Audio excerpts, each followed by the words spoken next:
CM के लिए बंगाल की पसंद कौन है, ये सी वोटर का ओपिनियन पोल है और इसमें सबसे आगे ममता बनर्जी है 40%।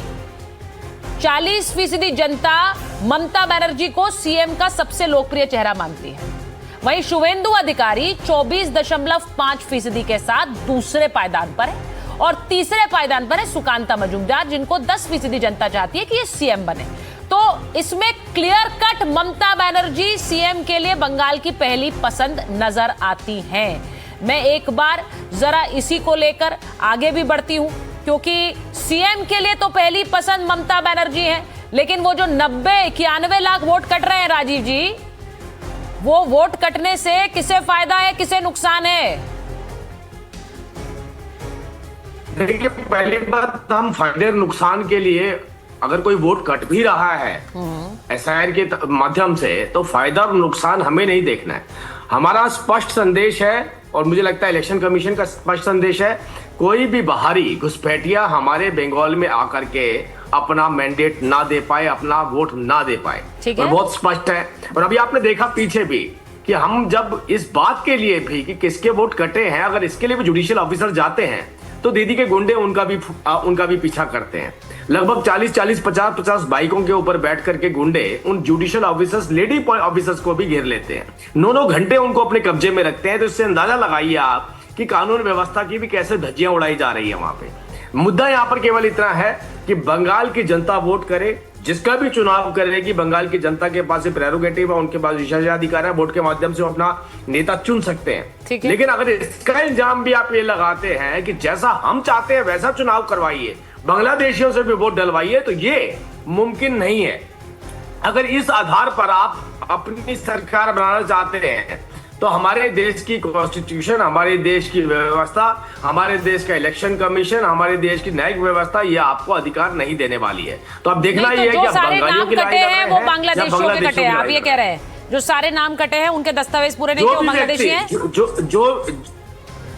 नहीं, जो भी व्यक्ति अपने डॉक्यूमेंट नहीं दे पाया है, हाँ, उसके नाम कटे, उसका वेरिफिकेशन अभी होना बाकी है, हाँ, कि इनमें से कितने बांग्लादेशी हैं। हो सकता है सबसे ज्यादा बांग्लादेशी हो सकता है कोई ऐसा व्यक्ति भी हो जिसके पास डॉक्यूमेंट का अभाव रहा हो, जिसको यहाँ पर एसआईआर में डॉक्यूमेंट देने से। ठीक है, मैं एक बार जरा मानक जी के पास जा रही हूँ, क्योंकि ये जानना जरूरी है कि जो 91 लाख वोट कटे हैं मानव जी, क्या उससे नुकसान है, फायदा है कि आप इस तरह से देख रहे हैं इसे? क्योंकि पसंद तो ओपिनियन पोल में ममता बनर्जी नजर आ रही है पहली सीएम के रूप में। पहले सुचारिता जी, आपके माध्यम से सभी को बहुत बहुत नमस्कार है। देखिए, जिस तरीके से जुडिशियल ऑफिसर्स की नियुक्ति हुई, जिस तरीके से वह लगभग 1.5 करोड़ लोगों को एआई अंतर्गत ये लॉजिकल डिस्क्रिपेंसीज में डाल दिया गया और सुप्रीम कोर्ट ने संज्ञान लेते हुए जुडिशियल ऑफिसर्स को जवाबदेही दी। 250 ऑफिसर्स यहाँ पे हैं। अब तथाकथित अगर 250 भी केसेस एवरीडे एक व्यक्ति, एक जुडिशियल ऑफिसर्स देख रहे हैं, तो उनको लगभग 80 दिन लगता। लेकिन इस आपाधापी में बंगाल के बहुत सारे मटुआ समुदाय के, जो हिंदू समुदाय है, मटुआ समुदाय जो है, उनके काफी हद तक वोट काटे। और जहां तक आपने अभी दिखाया कि मुख्यमंत्री की जो चॉइस है, मैंने देखा था 24 और 10% सुकांतो जी और शुभेंदु जी, तो 35% होता है।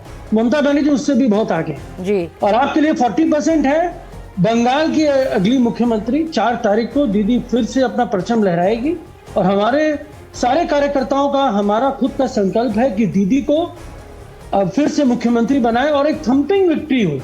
और ये एसआईआर जिस तरीके से प्रक्रिया पूरे देश में चलाई गई है, इसका संज्ञान फिर से पूरा देश लेगा और बंगाल फिर से ये अंग्रेजों की अनुयायी वाली जो सरकार है भाजपा। तो मानव जी, जब आप खुद कह रहे हैं कि ये जो बहुत सारे हिंदू वोटर हैं जिनके नाम कट गए हैं, तो फिर वो वाला दाव तो नहीं चलता है ना, जिसमें कहा जा रहा था कि भाई मुसलमान वोटर के ही नाम कट रहे हैं, सिर्फ उन्हीं को ना हटाया जा रहा है। ये तो जिनके पास डॉक्यूमेंट्स नहीं है उनके नाम कट रहे हैं, फिर वो हिंदू हो या मुसलमान। नहीं, आप खुद ही कह रहे हैं। देखिए सुचारिता जी, देखिए सुचारिता जी, देखिए आप और हमारा सरनेम, जो हिंदी पट्टी जो लोग होते हैं उनका सरनेम बड़ा सरल होता है, लेकिन जब हम बंगाल में आते हैं तो चट्टोपाध्याय चैटर्जी, भट्टाचार्य जी, बंदोपाध्याय बैनर्जी। हाँ। और साथ ही साथ जब विवाह होता है तो उनके सरनेम बहुत जगह चेंज होते हैं। विवाह के लिए बहुत लोग अपने कार्ड नहीं बनाते हैं, वो ट्रांसफर्स नहीं लेते हैं। तो ये बहुत सारी प्रक्रिया है। और साथ ही साथ आपको पता करना होगा कि भाई जहां जहां हमारे कैंप लगे, हम लोगों ने लोगों को सहयोग करा, उनके साथ सहायता करी और कोशिश करी कि हद तक हम पहुंचे। आज ट्राइब्यूनल जिसको बनाना पड़ा कि उसमें भी बहुत सारे ऐसी चूके हैं जहां पे वो लिंक नहीं दिख रहा, कहीं ना कहीं नाम का फर्क दिख रहा है। और जुडिशियल ऑफिसर्स के ऊपर कितना चाप है, कितना प्रेशर है। उनको एक एक जुडिशियल ऑफिसर्स अगर 250 केस प्रतिदिन देखते हैं तो एक व्यक्ति के ऊपर अगर 5 मिनट भी होता है तो 5 से 10 मिनट कम से कम लगता है और वेट करना पड़ता हो। तो इस तरीके से अगर आप करेंगे तो भी 80 दिन लगते हैं। तो ये 80 दिन का समय तो आपको मिला नहीं, लेकिन आपके ऊपर एक टारगेट सेट कर दिया गया, आपको बोल दिया। नहीं, मैं आपसे ये पूछूंगी मानव जी, क्योंकि अजय उपाध्याय जी भी बैठे हुए हैं। मैं क्योंकि ये बार बार ये एक दाव आता रहा कि ये बीजेपी, ये पिछले चुनाव में भी हुआ था। राजीव जी, मैं आ रही हूँ एक बार, क्योंकि ये पिछले चुनाव में भी हुआ था, बिहार में भी कहा कि भाई देखिए अपने वोटर रख रहे हैं, हमारे वोटर काट रहे हैं। तो ये वाली बात तो नहीं है ना मानव जी, क्योंकि आपकी बात से मुझे ये नहीं लगा। अजय जी ऐसा तो नहीं है? सुचारिता जी, हाँ सुचारिता जी, पहली बात तो हम बता दें, बंगाल के लिए ममता बनर्जी ने हर व्यक्ति जो बंगाल का है, जो व्यक्तिगत वोटर है, बंगाल का जेन्युइन वोटर है, ये लड़ाई उनके लिए लड़ी जाए। ठीक है, ये हम अपने उनके वोटर या पराये वोटर नहीं, हमारे लिए बंगाल के 7.25 करोड़ जो जेन्युइन वोटर्स आज के डेट में है, वो सारे हमारे हैं। भाजपा को जरूरत नहीं है। ये देखिए मानव जी, बात बड़ी बढ़िया करी है आपने, ये मैं आपको बता दूं। देखिए इन्होंने जो है अब सीधे सीधे, देखिए चुनाव में भी समय है और मानव जी ने बिल्कुल सही, अब मैं नहीं कह रही कि इन्होंने कार्ड चला है या इन्होंने जो बात रखी है, लेकिन उन्होंने बात बिल्कुल सही कही कि भाई सारे बंगाल के वोटर हमारे वोटर हैं, सब लोग हमारे हैं। तो ये वाला तो नहीं है। अब मैं अजय जी से पूछ सकती हूँ, अजय जी, क्योंकि आपने बिहार में कहा कि अपने वोटर नहीं काट रहे हैं, बाकी पार्टियों के वोटर काट रहे हैं, आरजेडी का भी ये बयान रहा, आपका भी बयान रहा।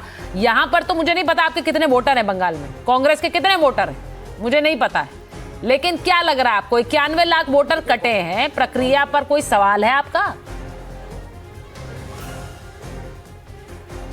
सुचारिता जी, प्रक्रिया पर तो सवाल क्या, ये प्रक्रिया ही जो है भाजपा के द्वारा कराई गई एसआईआर है। हिम्मत थी तो ये बंगाल में तो करा रहे हैं, और ये असम में क्यों नहीं कराया? चुनाव तो असम में भी है। सबसे ज्यादा घुसपैठिया का जो नारा देते हैं प्रधानमंत्री से लेकर के और गृह मंत्री, असम में भी जाके दे रहे हैं। तो असम में क्या एक भी घुसपैठिया इनको नहीं दिखा? ये सच्चाई है कि जहां इनको राज्य इनके अपने हैं, जहां इनको पता है कि वहां साम दाम दंड भेद से अपने सिस्टम को लगा देंगे और चुनाव को जो है हाईजेक करने का काम करेंगे, वहां इनके लिए कोई जरूरत की चीजें नहीं है। एसआईआर में बिहार में भी जिस तरह अंतिम समय में 3 लाख नाम जोड़ दिए गए, सारी प्रक्रिया पूर्ण होने के बाद अभी तक चुनाव आयोग उस पर कोई संज्ञान नहीं लिया, जबकि हमने लगातार उसकी शिकायतें आंकड़ों और तथ्यों के साथ दी।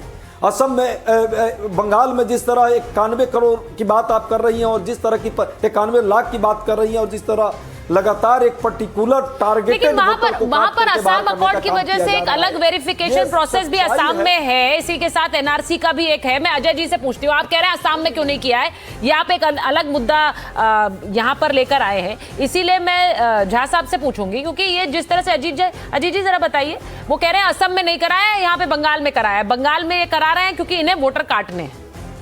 सबसे पहले तो ये बता दूं कि हम बार बार कह रहे हैं 91 लाख, एक्चुअली ये दो बार हुआ। दिसंबर में हुआ करीब 58 लाख और बाद में 5 लाख और जोड़ा गया। तो वो जो है ना, उसको कहते हैं स्ट्रक्चरल डिलीशन, मतलब डेथ ट्रांसफर, मतलब मान लीजिए बंगाल से दिल्ली आ गए और साथ ही साथ कुछ वोटर्स जिन्होंने अपने नाम में ठीक से भरा नहीं था, तो वो स्ट्रक्चरल डिलीशन था, उसमें कोई पैटर्न नहीं है। उसके बाद जो ये एडजुडिकेशन प्रोसेस में जो हुआ है, इसमें 27 लाख नाम बेसिकली कटा है और जो बाकी नाम है 60 माइनस 27 जो भी है, करीब वो 35 लाख या कुछ, उसको जोड़ दिया गया है। तो असली 27 लाख वोटर ही कटे हैं, 27.12%।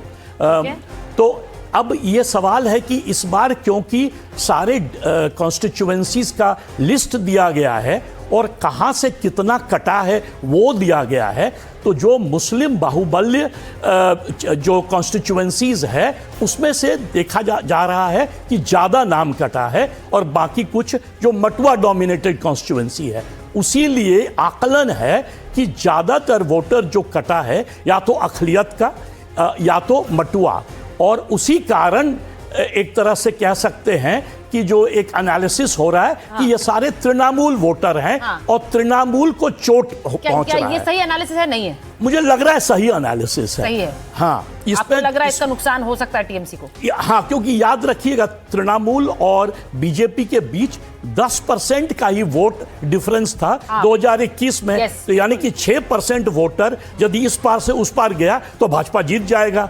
तो करीब करीब मेरे अनुसार सब मिला के 4% वोटर टोटल इलेक्टोरेट का कटा है।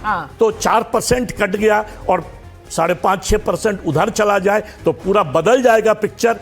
तो उसलिए कह सकता हूं, बहुत बड़ी बात कह रहे हैं अजीत जी, क्योंकि वो कह रहे हैं कि ये पूरा गणित बदल सकता है। इस 91 लाख का जो नंबर है, उन्होंने कहा जरूरी नहीं है कि 91 लाख सबके नाम कटे हैं, ये हो सकता है कि वो स्थानांतरित हुए, कहीं अलग गए, मृत्यु से मतलब डेथ की वजह से भी हुआ, तो ये सब मिलाकर है, लेकिन इसका असर पड़ेगा।